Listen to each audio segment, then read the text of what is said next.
حسبي ربي جل الله ما في قلبي غير الله۔ یہ سوال ہے کہ میلاد النبی صلی اللہ علیہ وسلم کی خوشی میں آتش بازی کرنے کا شرعی حکم کیا ہے؟ بات یہ ہے کہ آتش بازی کے اندر 3 باتیں ہیں۔ نمبر 1 تو یہ لہو و لعب ہے، کھیل تماشا ہے، اور کھیل تماشا نبی کریم صلی اللہ تعالی علیہ وسلم کے میلاد پاک کی خوشی کے اندر داخل کرنا مکروہ ہے، شرعاً جائز نہیں۔ دوسرے نمبر پہ یہ ہے کہ یہ آتش بازی کرنا جو ہے یہ مال کا ضیاع ہے، اور ناجائز میں ممنوع چیز میں مال کو خرچ کیا تو مال ضائع ہوا، اسراف ہوا، تو یہ فضول خرچی جو ہے یہ ایک علیحدہ گناہ ہے۔ تو یہ گناہ جو ہے اس کو نبی کریم صلی اللہ علیہ وسلم کے میلاد شریف کی خوشی کے اندر اس طرح بھی شامل کرنے کی اجازت نہیں۔ تیسرے نمبر پہ یہ کہ آتش بازی کرنا، یہ جو آتش پرست ہیں، آگ کی پوجا کرنے والے لوگ، وہ ان کے فعل کے ساتھ، اور یہ کفار، مشرکین اور بدکردار لوگ جو ہیں ان لوگوں کے فعل کے ساتھ یہ مشابہ ہے، اور ان مشابہتوں کی وجہ سے بھی یہ اس قابل نہیں کہ اس کو نبی کریم صلی اللہ علیہ وسلم کے میلاد پاک کی خوشی کے اندر شامل کیا جائے۔ اس کے لیے ضابطہ یہ ہے کہ جن کاموں کے ذریعے سے خوشی منانے کا رواج ہے یا خوشی منائی جا سکتی ہے، ان کاموں میں سے دیکھا جائے گا جو شرعاً حرام ہوگا اس کو نبی کریم صلی اللہ علیہ وسلم کے میلاد شریف کے اندر داخل کرنا حرام ہوگا۔ جو شرعاً مکروہ ہوگا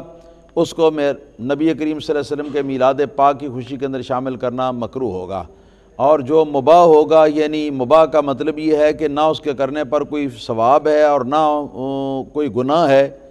کرنے پر یا چھوڑنے پر کوئی ثواب بھی نہیں، کوئی گناہ بھی نہیں، مباح نرا جائز کام جو ہے اگر وہ ہے تو اس کو میلاد شریف کے اندر، میلاد شریف کی خوشی کے اندر داخل کرنا محض جائز ہوگا۔ لیکن ہوگا یہ کہ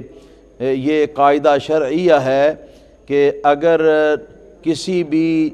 عام مباح یا عام جائز کام کے اندر نیت حسنہ، اچھی نیت جو ہے وہ شامل ہو جائے تو وہ کام جو ہے وہ عادت کا کام، عام کام نہیں رہتا بلکہ وہ عبادت بن جاتا ہے۔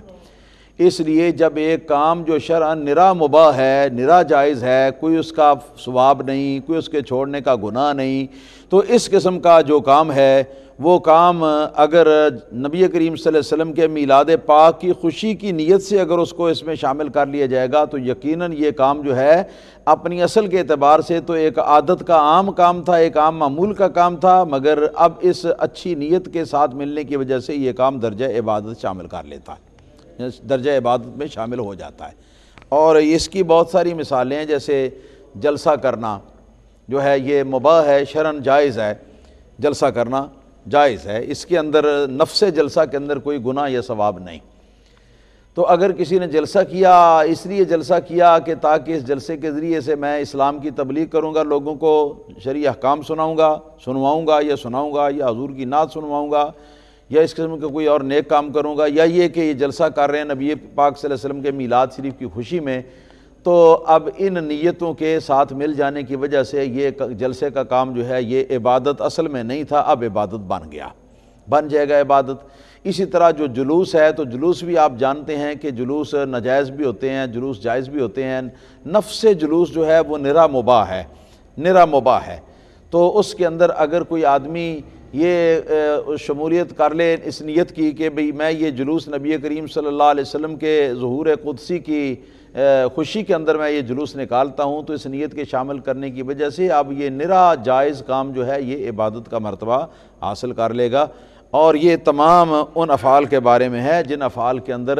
جو کہ اصل میں وہ عادت کے یا عام معمول کے کام ہیں، عبادت کے لیے ان کو مقرر نہیں کیا گیا تھا شرعاً، مگر ان عادت کے یا معمول کے کام ہیں اور جائز کام ہیں، تو ان کاموں کے اندر اگر اچھی نیت شامل کر لی جائے گی تو وہ کام عبادت کا درجہ اختیار کر جائیں گے۔